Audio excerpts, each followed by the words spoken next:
అందరికీ నమస్కారం అండి. శైలజ వినిపించే కథల ఛానల్కు స్వాగతం. ఈరోజు మనం జొన్నలగడ్డ మార్కండేయులు గారు రచించిన పిశాచి సాయం అనే కథను విందాం. ఈ కథ ఆగస్టు 2004 చందమామలో ప్రచురింపబడింది. గౌరీపట్నంలో గంటమ్మ పూటకూళ్ళు నడుపుతూ ఉండేది. ఒకరోజున ఆమె అర్ధరాత్రి దాకా వచ్చిన బాటసారులకు వడ్డన చేసింది. ఇక విశ్రాంతి తీసుకోవాలని ఆమె అనుకుంటుండగా ఒక ముసలివాడు అక్కడికి వచ్చాడు. గంటమ్మ అతడితో వేళ కాని వేళ, ఇది అర్ధరాత్రి అయినా ఈ పూటకుళ్ళమ్మ ఎవరిని ఆకలితో నిద్రపోనీయదు. క్షణాల మీద వంట చేయగలను, భోజనం చేస్తావా అని అడిగింది. పండు ముసలి తన భుజాన్నించి వేళ్లాడుతున్న జోలని కిందకి దింపుతూ, గంటమ్మ, భగవంతుడి దయవలన నాకు ఆకలి దప్పులు లేవు.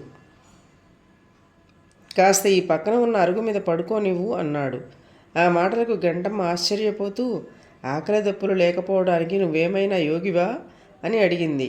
ముసలివాడు నవ్వి, ఒక విధంగా యోగినే. నా పేరు రామేశం, నాది ఈ గౌరీపట్నమే. నేను యవ్వనంలో ఉండగా నా ఇంటికి అగ్ని ప్రమాదం జరిగింది. తండ్రి, తల్లి, భార్య, చెల్లెలు ఇలా నా కుటుంబం అంతా అగ్నిలో దహనమైపోయింది. నేను విరక్తితో గ్రామం వదిలిపోయాను. అప్పట్లో మీ అమ్మ జోగమ్మ పూటకూళ్ళు నడిపేది. నువ్వు చిన్నపిల్లవు, నీ పేరు నాకు గుర్తుంది.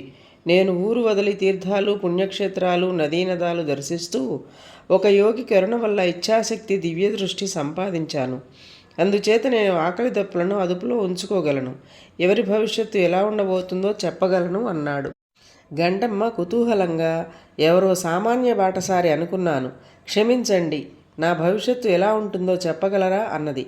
రామేశం యోగిలా ఒకసారి కళ్ళు మూసుకుని తెరచి గంటమ్మ కేసి అబ్బురుపడుతున్నట్టు చూసి, గంటమ్మ, నువ్వు డబ్బు తీసుకుని అన్నం పెట్టిన బాటసారుల ఆకలి తీర్చిన అన్నపూర్ణవు. భగవంతుడు నిన్ను మెచ్చాడు. నాకు కాలం సమీపిస్తున్నది. నా ఇచ్ఛాశక్తిని, దివ్యదృష్టిని సంతోషంగా నీకు దానం చేసి శ్రీశైలం వెళ్ళి శివ సాన్నిధ్యంలో ముక్తి పొందుతాను. ఈ తెల్లవారుజామున మన ఊరి చెరువు గట్టున ఉన్న ఉడల మర్రి క్రింద వాటిని నీకు ధారాదత్తం చేస్తాను అన్నాడు. తెల్లవారుజామున ఇద్దరూ చెరువు గట్టుకు చేరుకున్నారు. గంటమ్మ చెరువులో స్నానం చేసి వచ్చింది. రామేశం తన శక్తులను ఆమెకు దానం చేసి, గంటమ్మ, ఈ యోగ శక్తుల్ని ఎట్టి పరిస్థితుల్లోనూ స్వార్థం కోసం దుర్వినియోగం చేయకూడదు. అలా చేస్తే నువ్వు మతిభ్రమకు లోనై ఊళ్ళు పట్టుకుని తిరగవలసి వస్తుంది అని హెచ్చరించాడు. గంటమ్మ ఆ హెచ్చరిక విని తెల్లబోయింది. తనకు ఉపయోగపడని శక్తుల వల్ల ఏం ప్రయోజనం? ఆమె అలా ఆలోచిస్తున్నంతలో రామేశం చెట్టు కింద నుంచి లేచి చకచక అడుగులు వేసుకుంటూ క్షణాల మీద కనుమరుగయ్యాడు. గంటమ్మ దిగులుగా ఇంటికి తిరిగి వచ్చి తనకున్న శక్తుల్ని గురించిన మాటను పక్కకు పెట్టి మామూలు పూటకూళ్ళమ్మలాగే జీవించసాగింది.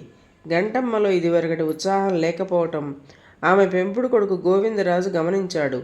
ఒకనాడు అతడు గుచ్చిగుచ్చి రెట్టించి అడిగాక గంటమ్మ అనుకోకుండా తనకు లభించిన దివ్యశక్తుల గురించి అతడికి చెప్పి వాటిని ఉపయోగిస్తే తనకు కలగబోయే ప్రమాదాన్ని గురించి వివరించి వాపోయింది. గోవిందరాజుకు ఇదంతా ఏదో కలలాగా తోచింది. అయినా దానిని గురించి మరువలేకపోయాడు. ఆ మర్నాటి మిట్ట మధ్యాహ్నం వేళ అతడు ధైర్యంగా చెరువుగట్టున ఉన్న ఊడలమర్రి దగ్గరకు వెళ్ళాడు. అతడు చెట్టుపైకి ఒకసారి చూసి కూర్చోబోయే అంతలో చెట్టుపై నుంచి ఒక వింత ఆకారం దిగింది. అది పిశాచమని గుర్తించిన గోవిందరాజు నిలువెల్లా వడకసాగాడు. పిశాచం భయపడకు అన్నట్టు చేయి ఊపి, నేను నిన్ను పెంచిన గంటమ్మ పెద్దమ్మకు శక్తులిచ్చిన రామేశం యోగికి తండ్రిని. కుటుంబంతో పాటు మంటల్లో బలవన్మరణం చెందటం వల్ల ఇలా పిశాచాన్నయ్యాను. నువ్వు నీ పెద్దమ్మకు కొడుకుతో సమానం కాబట్టి ఆమె తన దివ్యదృష్టిని ఉపయోగించి నీ భవిష్యత్తు చెబితే అది స్వార్థమే అవుతుంది. కానీ గంటమ్మకున్న శక్తుల వల్ల నీకు శుభం కలిగేలా నేను చేయగలను అన్నది. ఆ మాటలతో గోవిందరాజు మొండి ధైర్యం తెచ్చుకొని, మా పెద్దమ్మ శక్తులు నాకు శుభం కలిగించేలా ఎలా చేయగలవు అని అడిగాడు పిశాచాన్ని. అప్పుడు పిశాచి రూపంలోని రామేశం తండ్రి, నేను మరణించాను కాబట్టి నాకు బంధుత్వాలు అంటవు. నీ గంటమ్మ పెద్దమ్మను నా భవిష్యత్తు ఏమిటని అడుగు అన్నది.